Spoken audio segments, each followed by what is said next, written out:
जम्मू कश्मीर के लोगों ने नेशनल कॉन्फ्रेंस और उनके गठबंधन को ज्यादा सीटें दी है। मैं उन्हें भी शुभकामनाएं देता हूं।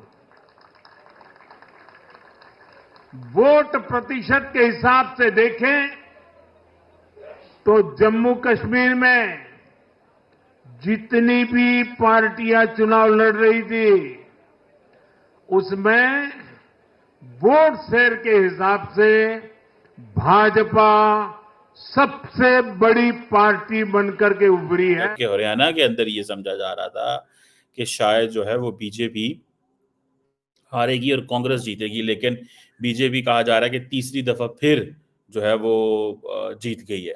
किसी भी पर्सपेक्टिव से देख लें, कान को यहाँ से पकड़े या वहां से पकड़े, इवेंचुअली ये इंडिया की जीत है। इलेक्शन करवा जाना और लोगों का वहां पे वोट देना, ठीक है, वोट तभी दिया जाता है कि जब आप किसी सिस्टम को एक्सेप्ट करते हैं। अगर आप एक्सेप्ट ही नहीं करते, आप वोट ही नहीं करते, आप तो बायकॉट करते हैं ना। मुझे भारत की डेमोक्रेसी की एक बात बहुत अच्छी लगी। मैं पहले लोग इसके बारे में कई गलत बातें भी करते हैं, इतराज भी करते हैं, लेकिन मैं समझता हूं कि वहां की जो सेंटर की गवर्नमेंट है उसके ऊपर एक बड़ा अच्छा चेक एंड बैलेंस रहता है, क्योंकि इलेक्शन हर क्वार्टर में, हर दूसरे महीने, तीसरे महीने चल रहे होते हैं। 10 साल की एंटी कंबेंसी के बावजूद भी भारी बहुमत में भारतीय जनता पार्टी की जीत हुई है और करिश्मेटिक आदरणीय प्रधानमंत्री की वजह से ये जीत हुई है।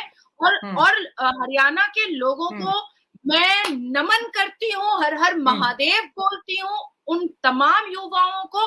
हरियाणा में इलेक्शन हुआ, जो खास चीज वहां पे आई है, जो कि तकरीबन हर इलेक्शन में वो कहते हैं हाथ ना पहुंचे थू कौड़ी, तो उन्होंने वहां पे कांग्रेस ने कहा है कि जी ईवीएम की वजह से हमारे साथ फ्रॉड हो गया।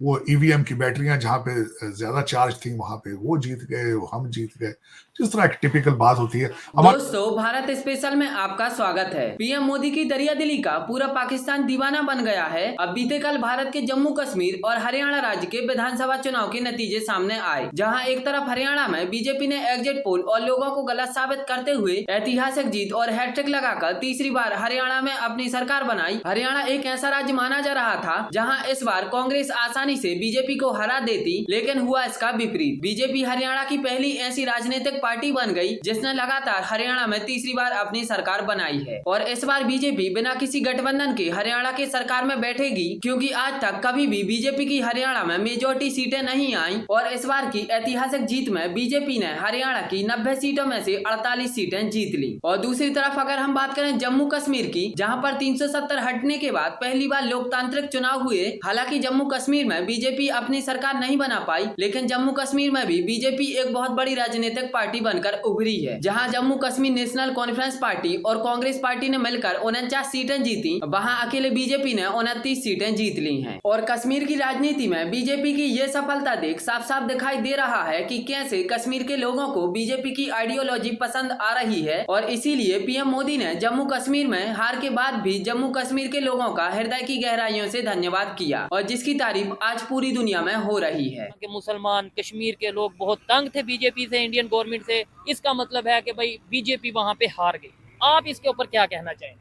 देखिए, अभी आप कह रहे थे कि पाकिस्तानी मीडिया के अंदर ये बात चल रही है कि नरेंद्र मोदी को कश्मीर के अंदर शिकस्त हुई हो गई, ठीक है, मान लिया एक लम्हे के लिए जी कश्मीर के अंदर शिकस्त हो गई, लेकिन इंडिया के अंदर किसकी जीत हुई? अभी तो वो इंडियन कश्मीर है ना। हाँ। अब वो मकबूजा कश्मीर नहीं है, अब वो इंडियन कश्मीर है। जब से उन्होंने 370 के बाद अब जम कर लिया है। हम बेशक ऑक्युपाइड कहें या कुछ भी, वो सिर्फ हम ही कहते हैं ना। अच्छा, दुनिया नहीं। दुनिया कैसे? दुनिया ने स्टार्टिंग डेज में कहा था। अच्छा। और ये चीज इंडिया को भी मालूम थी कि स्टार्ट में प्रेशर आएगा, यूएनओ से आएगा, वर्ल्ड वाइड अदर कंट्री से आएगा, लेकिन हम उसको हैंडल कर लेंगे। ठीक है। उनका फार्मूला भी ठीक रहा। अच्छा। स्टार्ट में प्रेशर आया, उन्होंने उसको बर्दाश्त किया। इवेंचुअली पूरी दुनिया समझ गई कि इंडिया का जो इटर्नल मामला है वो उसकी अपनी सोवरेनिटी है। ठीक है। उसमें हम इंटरफेयर नहीं करेंगे। अब उसको एक्सेप्ट करते हैं, अब तो उसके ऊपर कोई बात नहीं करता। पाकिस्तान का क्योंकि एक पर्सनल इंटरेस्ट है कश्मीर को लेके, इसलिए हम कहते हैं इंडियन ऑक्युपाइड कश्मीर। ठीक है। पूरी दुनिया के लिए वो इंडियन कश्मीर है, जैसे कि वो इंडिया के लिए इंडियन कश्मीर है। इलेक्शन हुआ वहां पे, वहां फारूक अब्दुल्ला साहब दोबारा फिर चीफ मिनिस्टर बन रहे हैं।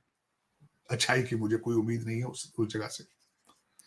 29 सीटें उनकी पार्टी ने ली, उनके साथ कोलिजन था दूसरे लोगों का। 46 सीटें, 90 टोटल सीटें 46 चाहिए थी चीफ मिनिस्टर बनने के लिए, तो उन्होंने 42 सीटें ली हैं।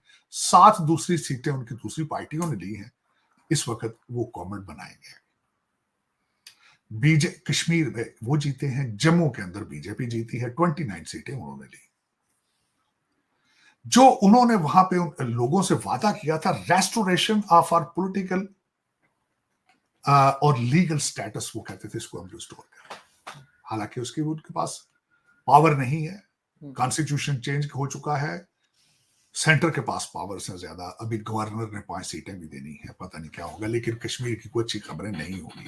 सबसे बड़ा नुकसान ये होगा, कश्मीर के अंदर बीजेपी के जो सारे फंड सेंटर के आएंगे वो जम्मू तक रुक जाएंगे, जम्मू से आगे नहीं जाएंगे। ये ज्यादती हुई है। लेकिन देखें, मेरे ख्याल में बीजेपी वाले स्मार्ट लोग हैं, शायद इस पे तवज्जो देके ताकि फ्यूचर के लिए तो वो अपने जो है डेवलपमेंट को जारी रखें कश्मीर में, और अगली दफा थिन उनकी मेजॉरिटी थी, अगली दफा कैचअप कर जाए। हरियाणा के अंदर जो अफसोस के साथ है कि हमारे केजरीवाल साहब को एक भी सीट नहीं मिली। उनको सीटें ऑफर की जा रही थी कि कोलिजन में आ जाए, सीट एक भी नहीं उनको मिली। और जाहिर है कि चीजें में से रिदम बनता है, लोगों का माइंडसेट बनता है। इसके बाद दिल्ली में इलेक्शन आएंगे, अगर वहां नहीं है पॉपुलर तो अल्टीमेटली दिल्ली वाले लोग भी 2-3 दफा सोचेंगे। महाराष्ट्र में इलेक्शन है, महाराष्ट्र में इलेक्शन में आगे बीजेपी आएगी, वहां पे उनकी मुझे लग रहा है क्लीन स्वीप करेंगे। लेकिन मुझे भारत की डेमोक्रेसी की एक बात बहुत अच्छी लगी। मैं पहले लोग इसके बारे में कई गलत बातें भी करते हैं, इतराज भी करते हैं, लेकिन मैं समझता हूं कि वहां की जो सेंटर की गवर्नमेंट है उसके ऊपर एक बड़ा अच्छा चेक एंड बैलेंस रहता है, क्योंकि इलेक्शन हर क्वार्टर में, हर दूसरे महीने, तीसरे महीने चल रहे होते हैं, और उनको अपना रिलेशनशिप कौम के साथ जुड़ के रहना पड़ता है, उनकी मजबूरी, और परफॉर्मेंस अपनी ठीक रखना पड़ती है, वरना फिर वो अपनी चीजें लूज कर जाएंगे। हरियाणा में इलेक्शन हुआ, जो खास चीज वहां पे आई है, जो कि तकरीबन हर इलेक्शन में वो कहते हैं हाथ ना पहुंचे थू कौड़ी, तो उन्होंने वहां पे कांग्रेस ने कहा है कि जी ईवीएम की वजह से हमारे साथ फ्रॉड हो गया। वो ईवीएम की बैटरियां जहां पे ज्यादा चार्ज थी वहां पे वो जीत गए, हम जीत गए। जिस तरह की टिपिकल बात होती है। हमारे पप्पू जी ने कहा जी हम तो जुलूस भी निकालेंगे, जलसे भी निकालेंगे, हम तो जो आज सबसे बड़ी इंटरेस्टिंग बात थी, जलेबियों का बहुत चर्चा है भारत। मैं अपने दोस्तों से पूछ रहा था भाई जलेबी क्या हो रही है यार पूरे इंडिया में, तो उन्होंने कहा जी जलेबियां बांट दी टाइम से पहले। एग्जिट पोल बता रहे थे कि कांग्रेस जीतेगी तो जलेबियां चल गई। अब वो पप्पू की जलेबी पूरे भारत में इस वक्त मशहूर है और लोग उससे एंजॉय कर रहे हैं। आप बता रही थी कि कांग्रेस का मंसूबा था कि जलेबियों की फैक्ट्रियां, तो पप्पू जी आपको पता है उनको भारत के हालात का इतना अंदाजा नहीं है। जिस तरह पिछले दिनों यहाँ पे आके उन्होंने कई नई ऐसी बातें बताई जो हमें भी और सिखों को भी नहीं पता थी, वो उन्होंने नई बातें भारत की बताई हैं। लेकिन पप्पू जी इज मेरे ख्याल में अराउंड 50 years बिहाइंड द 2024। उनको हकीकत से अंदाजा नहीं है, और यही सबसे बड़ी ट्रेजेडी है इस वक्त भारत की, कि भारत की